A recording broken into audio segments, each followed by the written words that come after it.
Good afternoon, everyone. Apologies for the technical difficulty. This was my fault, pressing the wrong button, and we are now going to start this session. So I apologize for that, everyone. So thank you for bearing with us, and appreciated that we're there. I'm just going to share my screen now so you can see it. So welcome everyone to this session, for this session.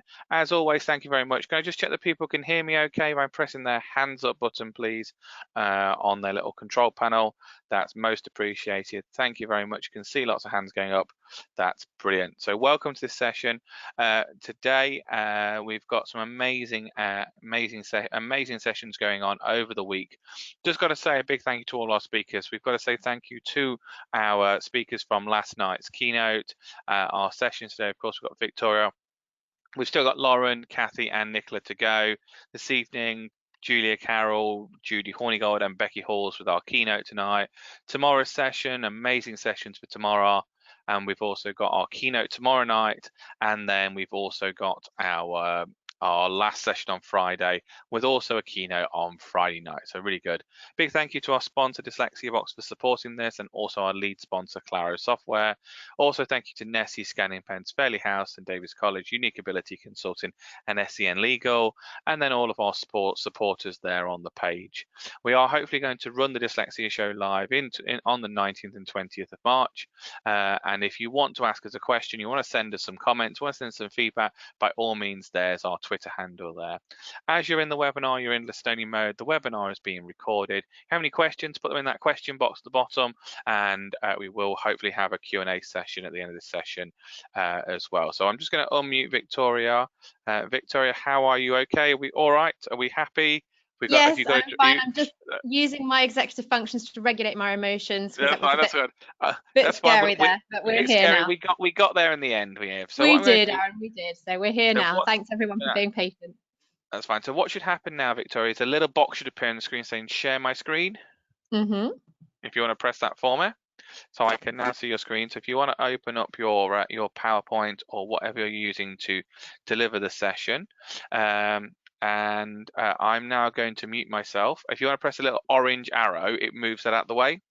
So then there you go. And now no one, we can't see that, but we can see that there. So I'm now going to hand over to you and for today's session. So over to you, Victoria. Wonderful. Thanks so much, Aaron. Much appreciated. And again, apologies everyone for starting late, but hopefully we'll be able to get everything in that I wanted to cover. So I wanted to start off. If I can work out how to go on to the next slide. Oh, there we go. By asking you to be on mute, but it sounds like you're already on mute, which is brilliant. And to talk to you a little bit about mentee.com, which we'll come into in a minute. I want this to be an interactive session, so I'm going to get you to log onto a website called mentee.com and to collaborate with me in creating all sorts of fun interactive things as part of this presentation. So I'll be talking through that in a minute. It's going to be my presentation for about 45 minutes, maybe a bit less now because we're running out of time, but then I do want to have time for a Q&A at the end, so we'll try and include that as well. So first of all, I'd like you to go to mentee.com, please, everybody, and when you get there, if you can type in 15 66 26, which is the code, and if you're really clever or if you're doing it on your phone, you can find this by using the QR code that is there as well. All right. Okay, so the code's still at the top of the screen here, so this will help us. So if anyone's not quite on mentee.com yet and using the code 156626, it will help you to get there.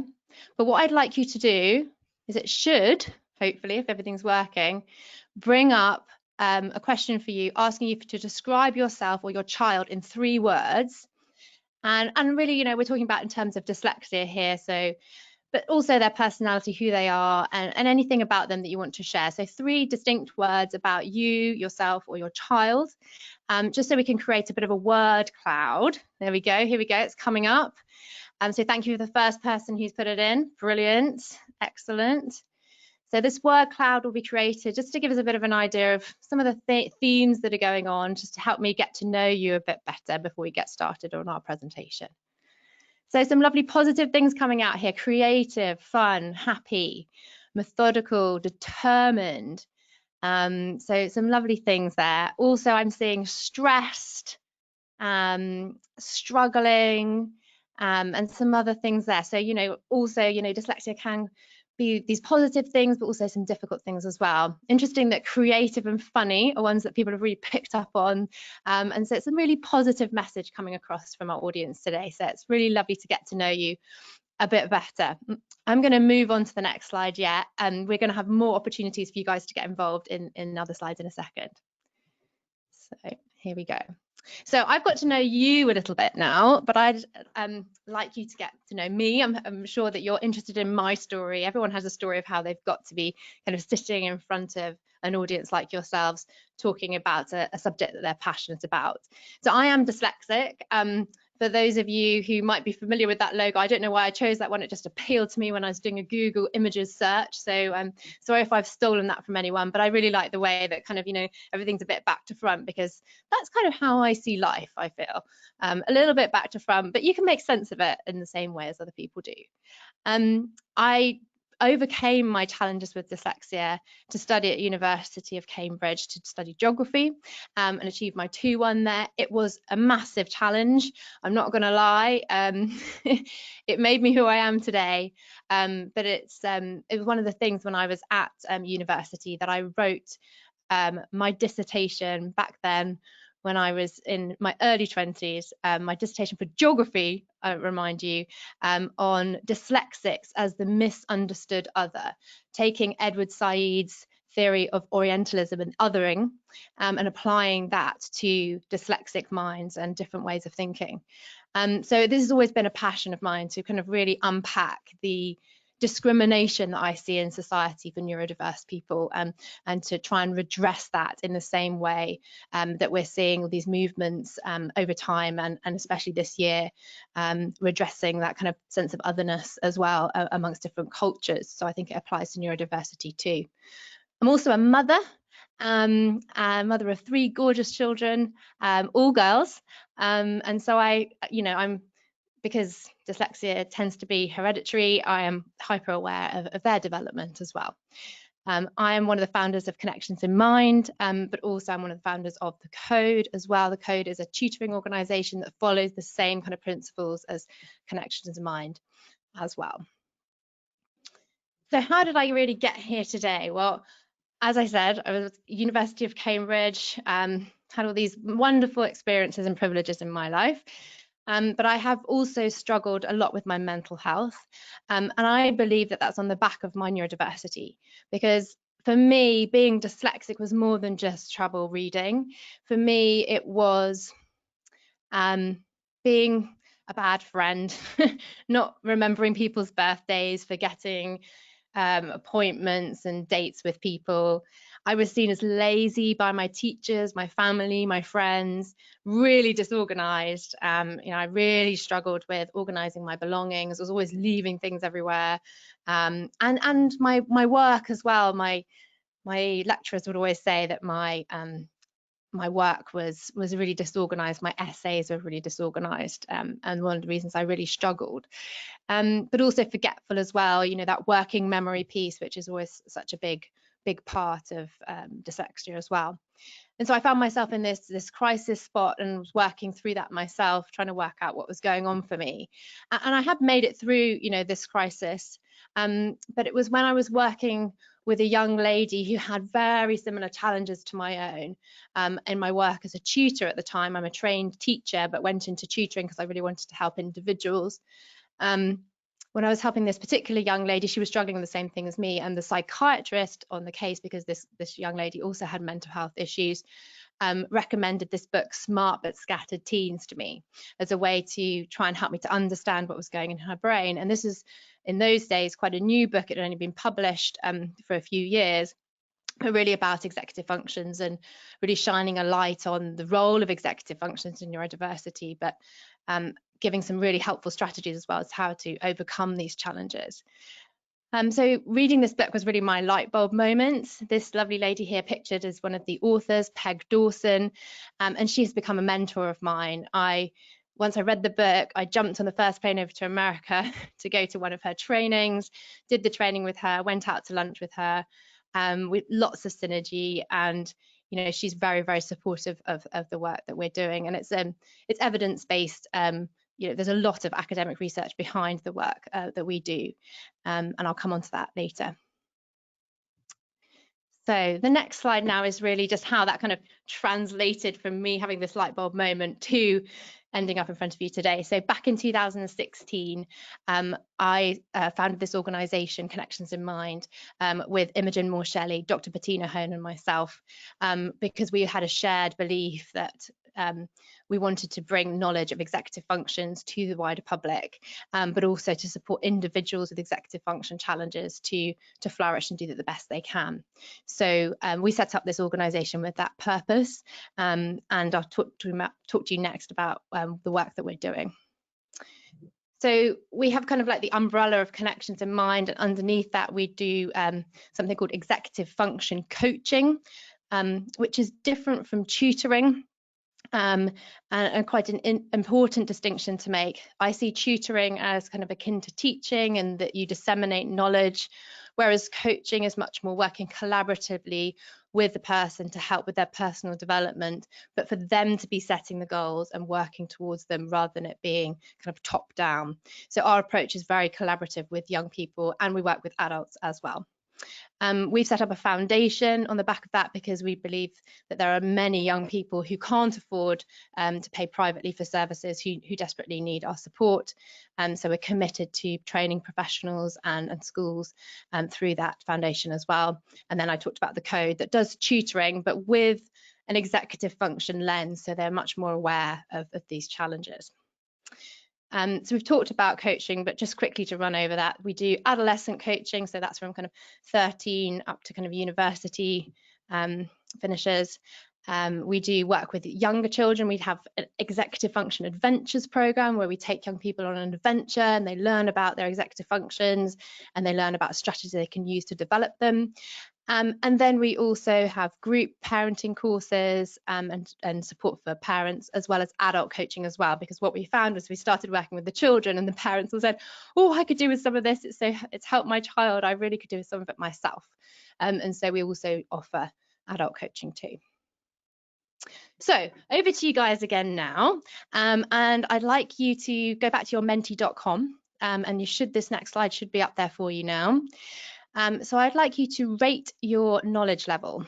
Okay, it's 1 to 5. So 1 is never heard of executive functions before, and 5 is I consider myself an expert. So we've got a little average bar on there, which should kind of see us where we're at. And this will really help me pitch what I'm going to be speaking about next. So it's really helpful to get as many answers to this question as possible. It seems to be hovering around the middle there. So that's interesting. We've even got a graph on the back there. I was thinking Gavin Williamson would like that. It looks like quite a normal curve there. So it seems to be some people, on the higher end, few more people maybe never heard of it before. So I'm going to kind of pitch it in the middle, I think, for people so that you can get to understand as much as possible about executive functions, but I won't assume too much prior knowledge. Thanks so much for your input on that. So what are executive functions? So we've got this lovely picture of the brain here.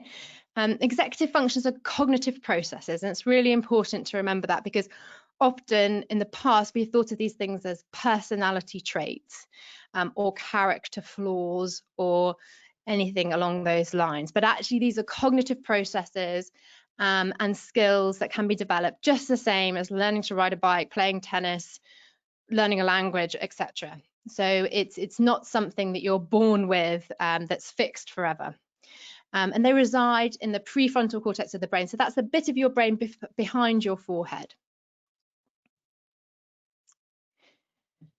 But how does this impact us? Because, that's the important thing. I think the important thing to remember here is that executive functions, it's not about training people to be CEOs, which is what everyone asks me. Is like, oh, that work that you do, is it training them to be, little mini executives? It's like, well, kind of, because you need good executive functions to be a CEO, certainly. But actually, the reason it's called executive functions is because they're responsible for the effective and timely execution of tasks, and that's why it's called executive functions. This is the question I often get asked about. I have a lot of very tearful parents on the phone to me saying, if only I'd known about this before, I really wish I'd known, my goodness, I would have done things so differently when I was bringing up my child, and really beating themselves up about this new knowledge that they're finding out, and they wish they'd known about it before. But actually, I try and reassure them, this is really new knowledge that we have about the brain, and the reason why it's so new is because we've only really had the technology to look inside the brain and see what's happening in the brain in the last 20 years or so, using the MRI scanners to see what parts of the brain light up when we do certain activities. And so before then, we were able to kind of guess what different areas of the brain did, because of when different areas were damaged, we'd see what happened to the kind of outputs of that brain. But now we can actually see where the activity is taking place. And so we know that when we're doing things to do with our executive functions, that the prefrontal cortex is the most important part of the brain, and that's the one that's working in that moment. So often people talk about executive functions as if they are only something that affects people who are neurodiverse. But actually, the neuroscience research is extremely clear on this, and it's not just people who are neurodiverse who have executive function challenges, but everybody has their own unique executive function footprint. We have yet to meet anyone who has a perfect profile, and we've trained over 500 teachers, so it's quite hard for them to admit they're not perfect, but actually they're always quite enlightened to know that they could work on these too as well. What does it actually mean in everyday lives? Talking about executing tasks, but what does that actually mean, and what's the impact? So here are some of the things that it really impacts. Our ability to meet deadlines, to prioritize our work to be completed, to regulate our emotions. So I needed a lot of my executive functions at the beginning of this when we were panicking a bit about the tech issue. Ability to inhibit our responses. So that's the responses to those emotions. Organized belongings. So for example, my difficulties with remembering where I've put my keys and things like that come under that. Organizing thoughts on paper, which I think is a really key one, and one that often gets lost. If you have a student or a child that you're working with who really struggles to put together a cohesive argument on paper, it's often because they need to work on their planning and prioritization skills to know what to put in and at what point.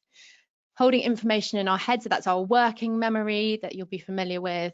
Keeping time, something that is a bit of a Western construct, I might add. Timekeeping is something that in the Western world we value a lot, but in other countries of the world it's not valued at all, and it's not seen as something that's important. So that's something that is a societal requirement. But also the ability to think flexibly as well. So we've needed a lot of that during COVID, and it's an important part of the work that we do as well. So over to you guys again now. I'd like you to select which one of these things, or I'm not sure actually if you can select more than one. I can't remember how I set it up, but anyway, if you could select the one that affects you the most, or your child, that will give us an idea of how these affect our lives. If you can tick more than one, then please do go ahead.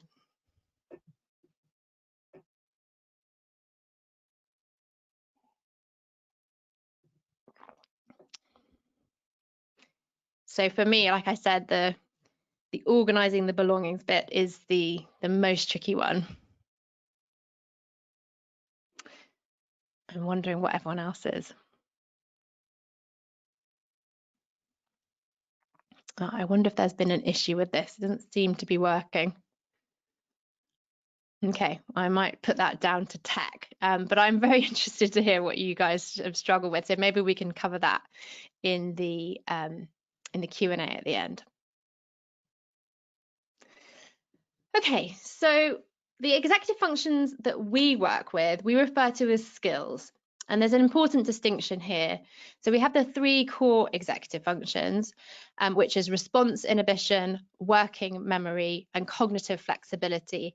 And these kind of interplay with each other to create these 11 executive function skills that you can really identify in everyday life. And so they can be really helpful in giving a literacy, a shared language about the challenges that a young person or an adult might be facing in terms of getting things done, in terms of executing tasks.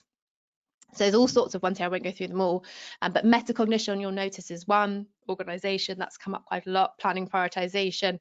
Flexibility, the ability to kind of shift and when plans change without losing control of one's emotions. Sustained attention, obviously that plays into kind of the ADHD piece as well. So there's a lot in there.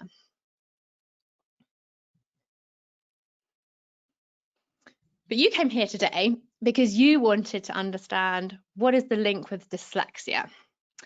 And previously it has been thought that executive functions are really something that's really closely linked with ADHD.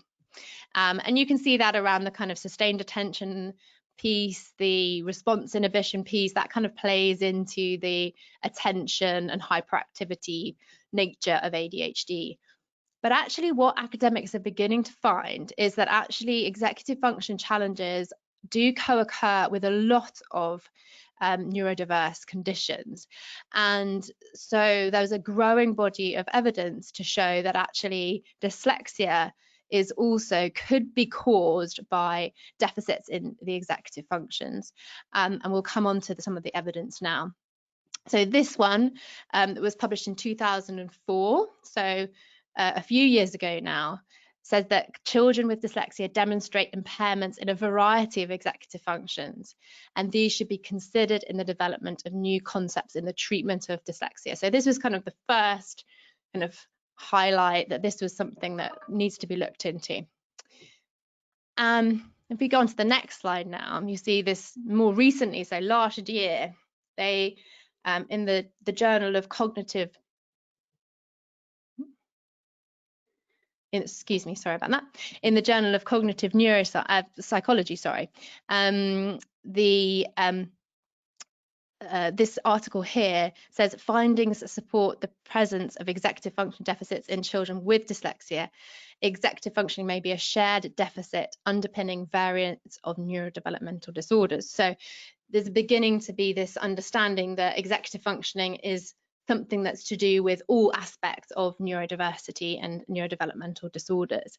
But this quote was the one that I found most interesting, because often a lot of people think, okay, well, the executive functions, like for me, the organization and that piece, that's not to do with the reading part of it. Dyslexia is all about reading. It's in the name, right? But actually what this piece of research has found from this particular researcher is that actually the executive functions could be getting in the way of the development of the reading.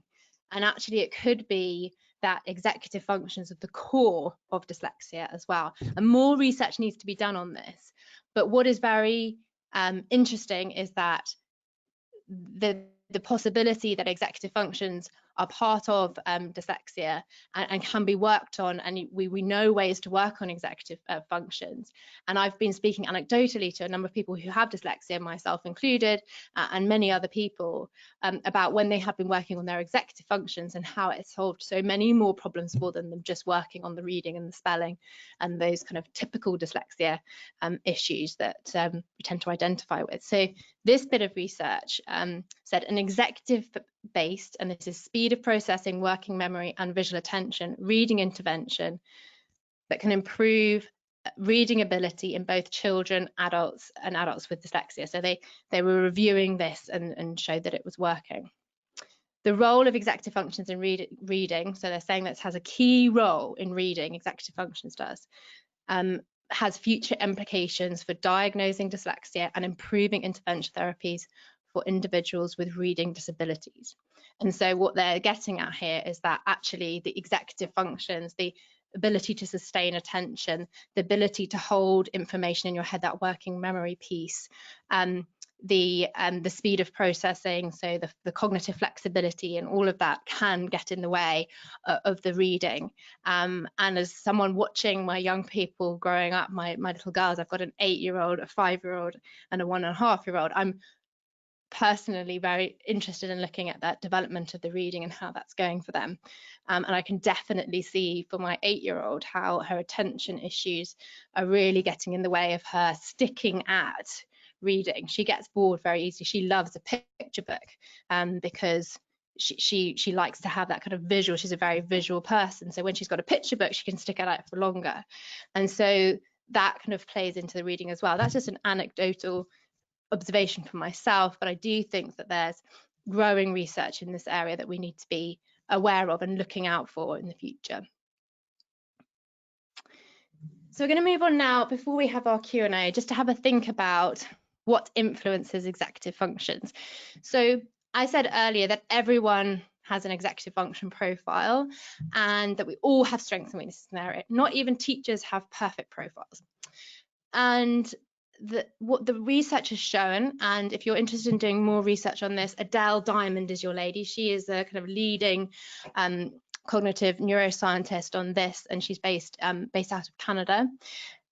And what her research has shown is that stress, exercise, sleep, and nutrition all play a part in getting our executive functions online so that we can learn. And if we have a deficit in any of these areas, and if we're too stressed, or if we haven't exercised enough, if we haven't slept, or we've got poor nutrition, our executive functions aren't going to be able to regulate our emotions, which is what their key job is helping us to override our emotions and do things in a human kind of rational way. And that has a key implication, I think, for learning and development for neurodiverse people, because often when they go into the school environment, if the school's not set up particularly for their needs, they can be going into a stressful environment anyway. And if they're in a stressful environment because it's not set up to meet their needs, they're not going to be in the right frame of mind in order to learn. And so actually we're setting up young people for failure if we're not giving them everything they need in their learning environment. Now, I'm sure I'm speaking to the converted here, and I'm sure if you're interested enough to come along today that you kind of agree about the importance of meeting the needs of these young people. But here's some of the neuroscience behind why that's so important and essential in terms of how we support young people's development. So just finishing off now, I'm sure you're all asking, well, what can we do to develop these strong executive functions? And we'll come on to some strategies. You can do this at home, at school, anywhere. For me, it's about building autonomy. We have got to a stage, I think, in the 21st century where we do a lot for the young people that we have in our care, whether we be parents, teachers, social workers, whatever. We don't give them enough opportunities to take risks and to learn from their mistakes. And I think that's a fatal flaw in the way that we bring young people up. And autonomy is such an important thing. My 18-month-old knows how to pack the washing machine. She absolutely loves it. My 8-year-old can cook a full roast dinner. And a lot of people will say, wow, that's really risky. There's so many risks involved. But actually what I'm doing by allowing them to do these slightly risky things, but obviously I'm scaffolding them to learn. They don't just suddenly learn to cook a roast dinner. I don't just suddenly give them the recipe book and off they go. You know, I scaffold them to develop these skills.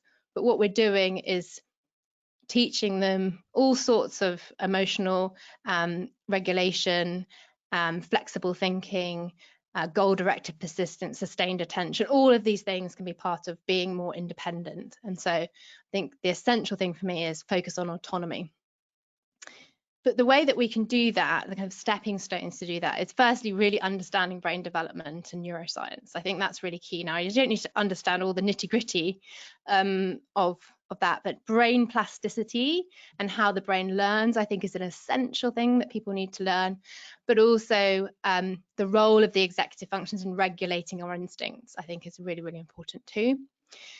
Then once we've done that and shared that with the young people, because they love it, they lap these things up, and my kids, obviously not the 18-month-old, she can't quite grasp it, but the 5 and the 8-year-old are really kind of engaged with this stuff. We develop a shared executive function literacy, and we use that around the home. And I say, great stuff. You're really using your goal-directed persistence to keep going at this. I know it's boring.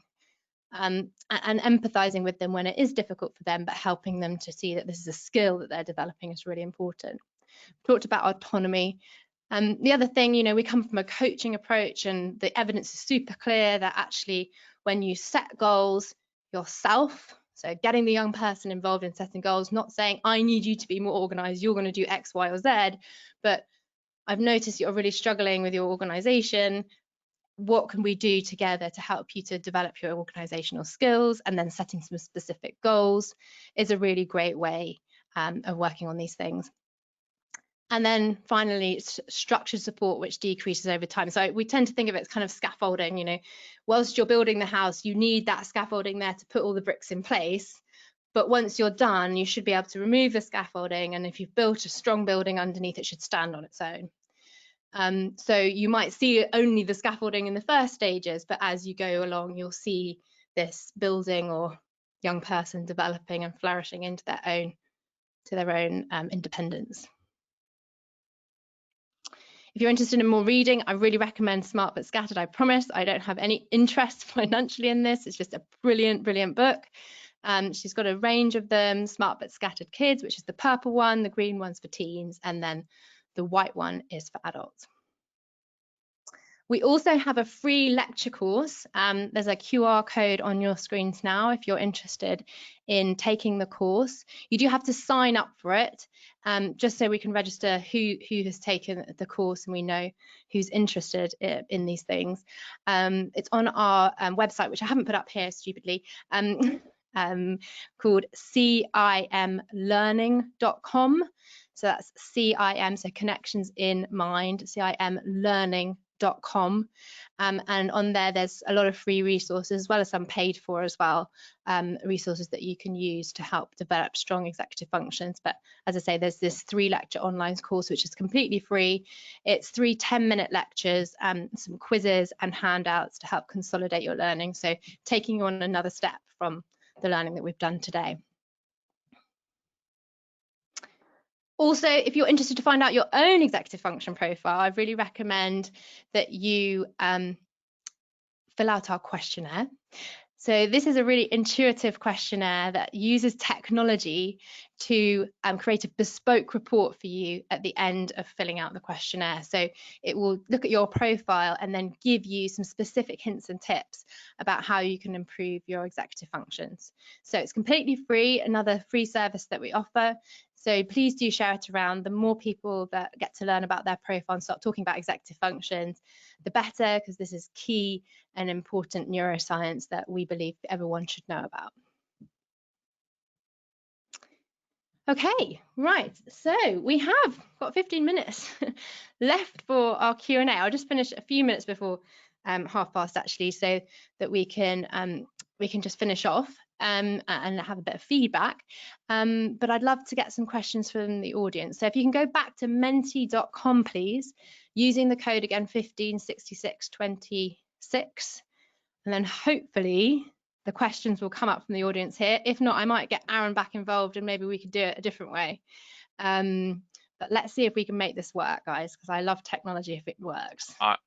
I'm here, and I also have questions in our question box that people have been using brilliant. As well. I thought I did have questions.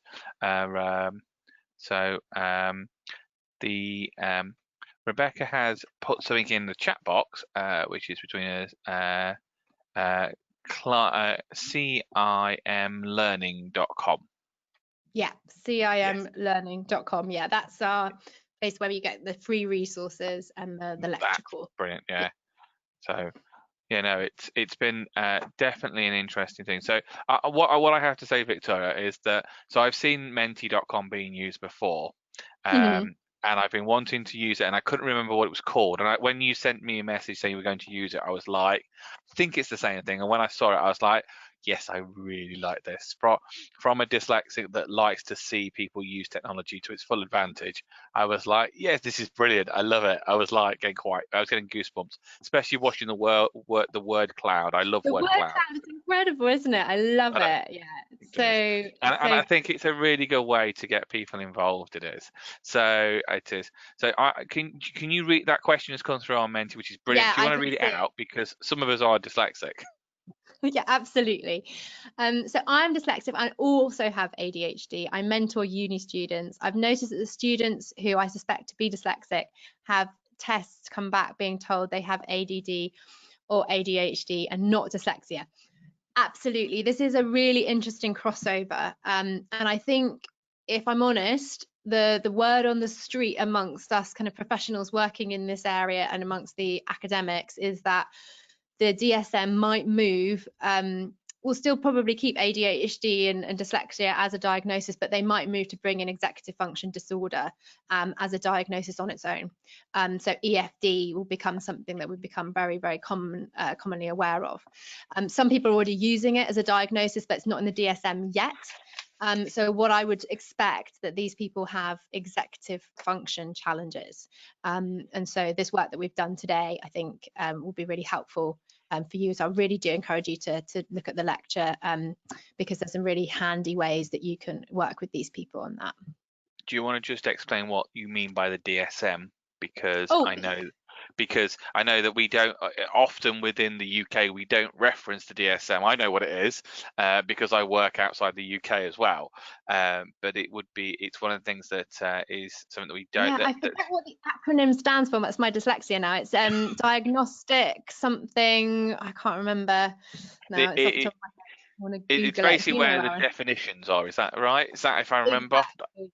Yeah, it's the shared. It's kind of like the you know, when you go to the doctors and they look up what medication they can give you for a certain challenge that you have, certain symptoms. It's a similar kind of thing, but for mental health challenges. And so dyslexia and ADHD and, you know, bipolar disorder and all that kind of stuff come under this. And recently, you'll remember that Asperger's was taken off the list, and now it's ASD. Autism spectrum disorder and Asperger's has now come off the list. So this is the list that people refer to in terms of diagnosing people with a disorder that needs work on, which I don't like that word anyway. But. No, it's the diagnostic and I can't say the word. 1 second. Yeah, a statistical manual. Diagnostic and Statistical Manual, the DSM is. I spent a week in a week in India, and we had 5 sessions on the discussion between DSM-5 and DSM-4. And it was I've heard the word so many times. Do you want to read the next question now, Victoria? Yeah, wonderful. Thanks, Aaron. So the next question is, if my child has a lack of self-awareness about their EF weaknesses, how can I get him to understand and set his own goals? Homework is the issue. I'd like him to do independently. Welcome to the club, whoever this was. Yeah. This is a challenge that every parent who gets in contact with us faces, because metacognition, which is self-awareness basically, is an executive function. And so it's really important that we help them to develop this self-awareness, and it's quite challenging for parents to be able to do this. I don't know how old your child is, but certainly with adolescents, they're not that keen to listen to their parents. But what we've found is working with an expert who really understands executive functions, who can teach young people about neuroplasticity, growth mindset, and executive functions, and get them to start reflecting and seeing where these things are impacting their lives is really beneficial. So we have like a 6-week course that young people can do. There's no homework, there's no nothing. They just turn up and they learn about these things, and then they can decide whether they want to carry on with coaching or whether they want their parents to support them, or whether they're going to do it themselves after that. So that might be something you want to have a look at, but it is a challenge that we face every day. And my honest answer is that if he can't see it, then you'll never get him to work on it with his whole heart, and you need that to make real change. So yeah, to work on building that metacognition. Okay, we've got another one here. Are you saying that they are both the same thing? What, dyslexia and ADHD? No, I'm not saying they're both the same thing. I think for me, the distinction is that these labels such as ASD, ADHD, dyslexia, they were all devised to group symptoms together of what people were experiencing, because we didn't know what was going on inside the brain. We didn't have those MRI scanners to do that. But now what we do have is these MRI scanners. We have this knowledge that executive functions play a huge part in all of these neurodiverse conditions. And so what's happening is that with the ADHD diagnosis, they have a real weakness in sustained attention and response inhibition. But with dyslexia, the challenges might be more along the working memory, flexibility, parts of the spectrum.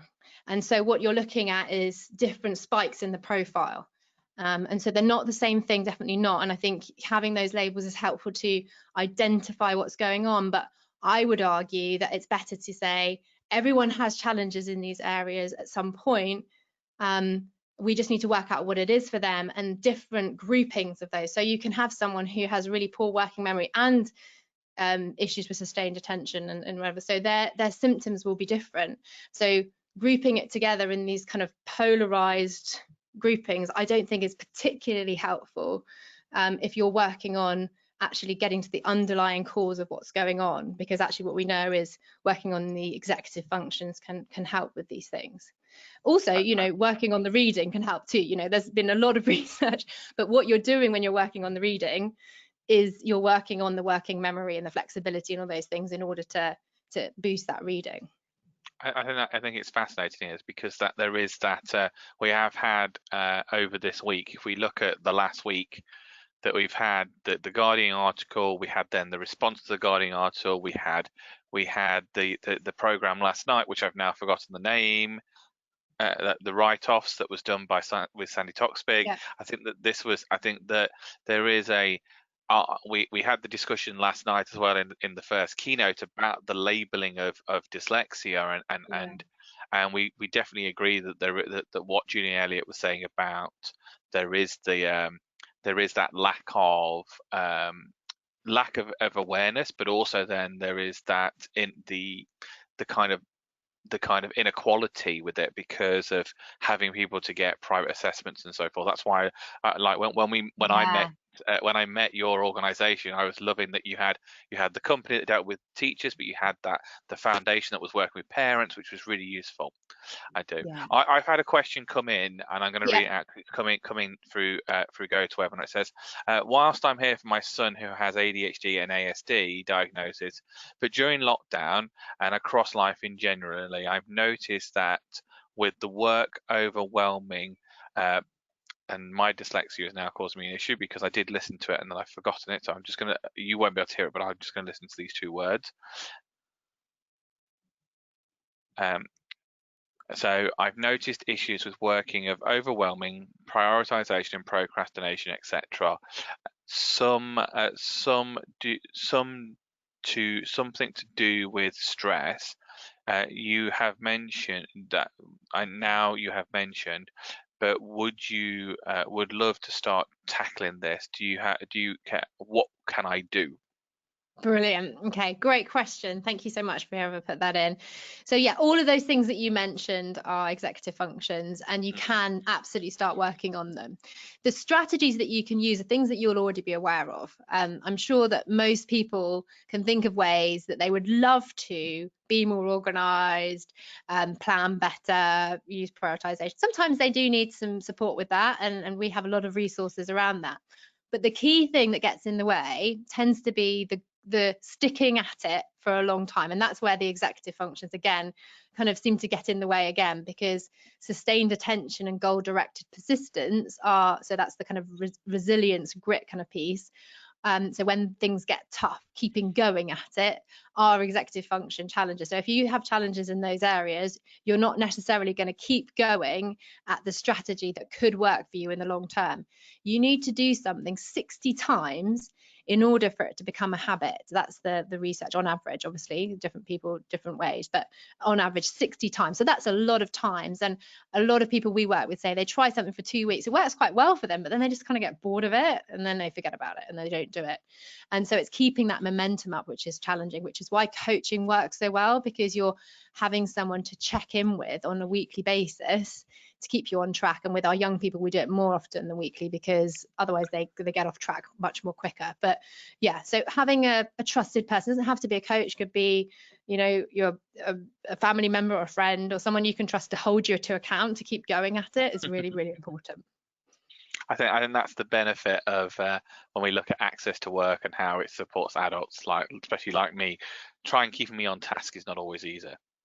Absolutely, yeah. And we can, if anyone does have access to work funding for coaching, we can provide that service through that, so you can get it free funded by the government. So do look into that, because it is an amazing offering from the government. Yeah, an amazing thing.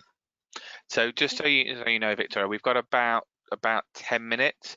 If we go to about like no later than 25 to. No, that's fine. You've got enough time to get through at least the 10 questions. Brilliant. Okay, well, that's good. And also I just want to do a bit of feedback at the end, just to get you guys involved again as well. So get ready for that. So what were the 3 core executive functions? Yes. The 3 core executive functions. First question, sorry, I've got to use my working memory now. 3 core executive functions were working memory, okay, so ability to hold information in your head, response inhibition, so ability not to act on your kind of instincts. So that's a really key one, because that's what the executive functions do. They're regulating those instincts. And then finally, it's cognitive flexibility, the ability to change plans or shift when things are different. So we need a lot of cognitive flexibility right now when we don't know whether Boris is going to open the pubs, close the pubs, whatever they're going to do with the pubs, or whatever, the schools, or whatever he's doing. So that's really, really super key. So those are the key core ones, but they all interplay and cross over. You can imagine they cross over to then make these other 11 ones that we talk about. Yeah, the QRs are on the website. You can absolutely access them from there. So you can go onto our website. They're on the homepage.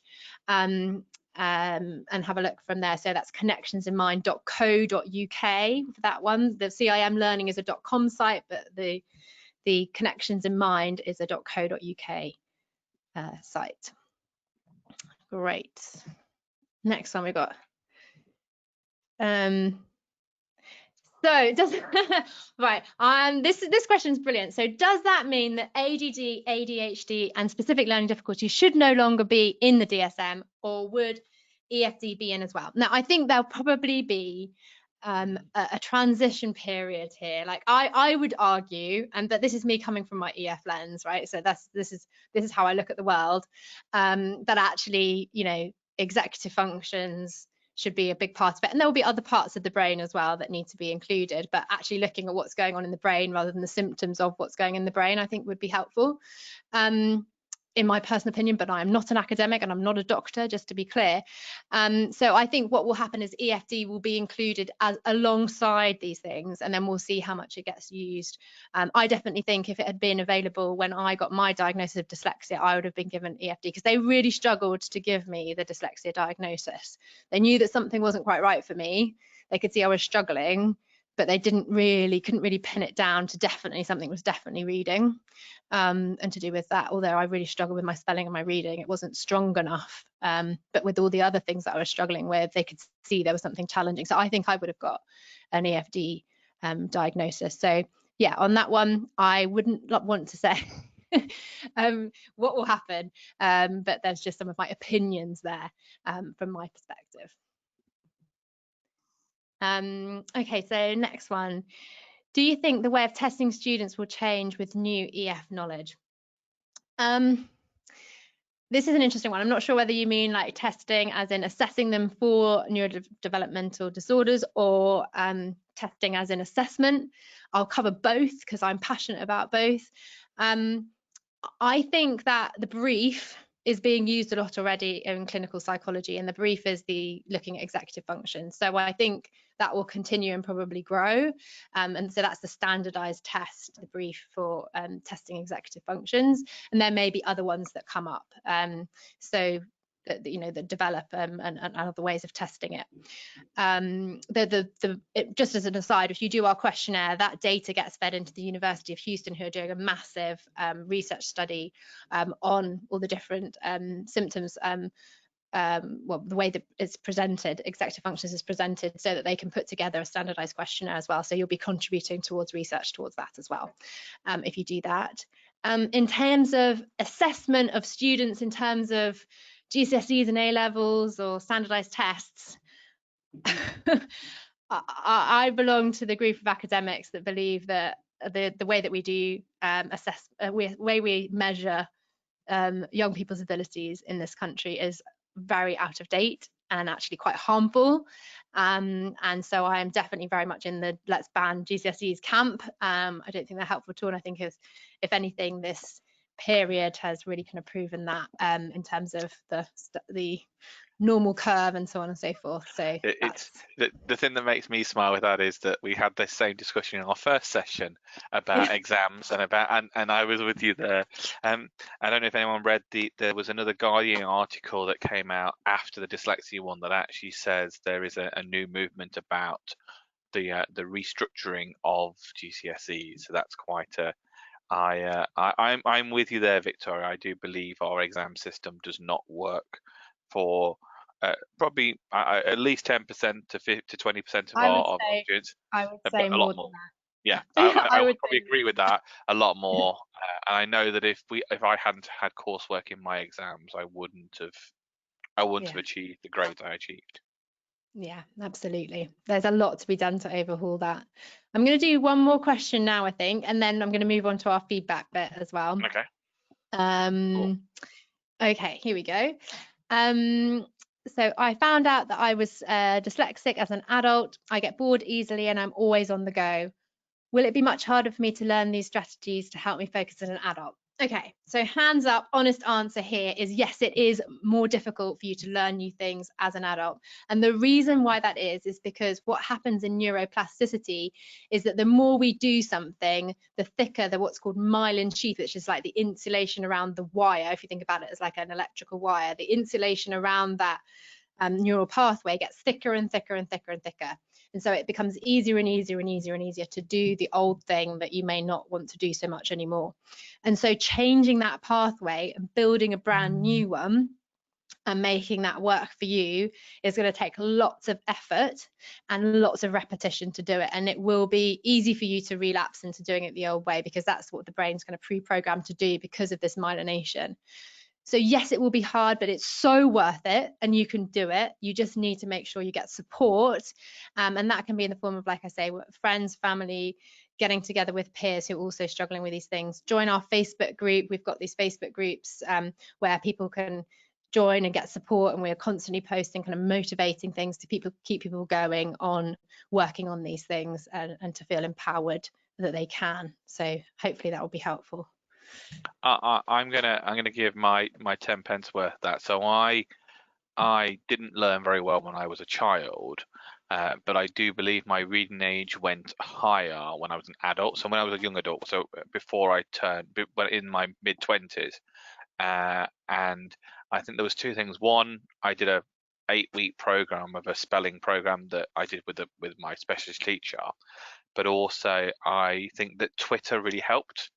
Because Twitter was at one point was only 120 characters. It was really easy to read, and I think that it is. I think that I like Twitter. I can just about read Twitter without having to use technology. And that's the thing. So so I think that it's an interesting point because I know that we always learn something, but I do agree that learning stuff that is harder is thing, and every day I can see that.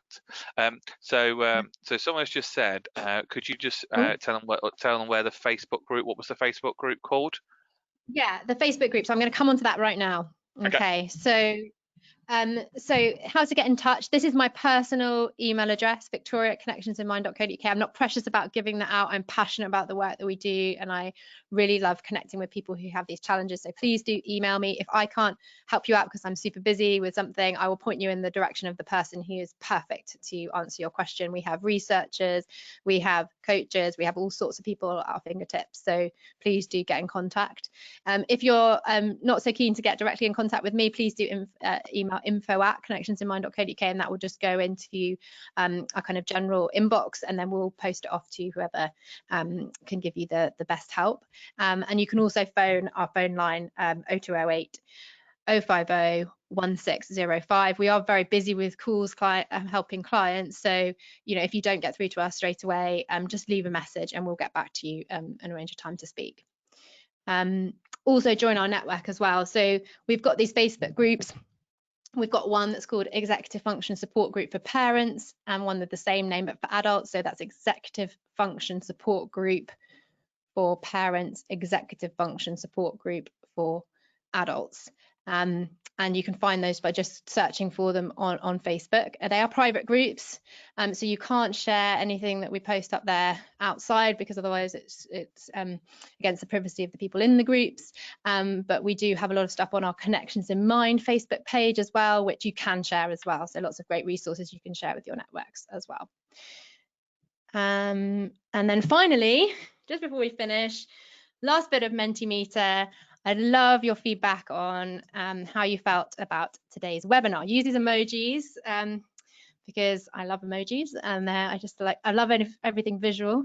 And I'd love to get some feedback from you guys. So we've got a glad I attended it. We've got a loved it. Thank you guys. Oh, so, lots of loved it. I'm loving this. I'm loving Menti. I'm loving the emojis. I think it's a brilliant thing. This is actually really interesting, because to me, emojis have kind of been, some people find them in education quite negative. They don't really see the benefit of them, but just a window. This is something that I know from my work with Microsoft. If you press the Windows button on a Microsoft keyboard plus the full stop button, you get the emoji panel come up that you can put in anything. So if you ever use a Windows device, you press Windows and full stop, you get all the emojis up, and it's an amazing thing. I think it is. I love it. I think it's brilliant, and it helps communicate emotion, which we're really, especially as Brits, we're really bad at doing, and something we get told not to do. But actually, what we found, all the research shows, is that developing that emotional literacy is absolutely key. So if we can do it through emojis, brilliant. Guys, that feedback is epic. Thank you so much. I've really enjoyed today. I've loved it being interactive. I hate anything where I just talk at a screen for an hour, because I get a bit bored personally myself. So you've used your own executive function there, which is brilliant. Oh, I think that was amazing. Thank you, Victoria. Thank you to you and your colleague for setting this up. It was brilliant. I've really enjoyed listening to you. I think it's been a brilliant thing. We've got our next session at Dyslexia Show Virtual at 2 p.m. It's OrCam. It is free, so if you haven't booked on it and you want to know more about what they're talking about, you can just go on it. You don't need to pay for it. It's free. There is no CPD on that session. But just to remind people that are listening to the recording and listening to everything we've talked about, that all the interaction will not work on the recording, but also the other thing is that your CPD certificates will be out. Just to remind you all, it does take 28 days for the CPD company to process the CPD.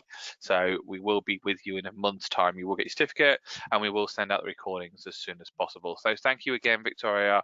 It's been amazing to have you on. I really want to, I would love to do another session with you in the future, and it's been brilliant today. So thank you very much, and thank you everyone for listening. And I'm gonna end the session now. This will end the session for everyone, and I look forward to seeing everyone at the next session. We've got 3 more sessions to go, and then we've got our keynote this evening, which is also free. So thank you everyone for listening. Take care. Enjoy the rest of the day. Thank you again, Victoria. Speak to you soon. My pleasure. Thanks, Aaron. Take care. Take care. Bye bye.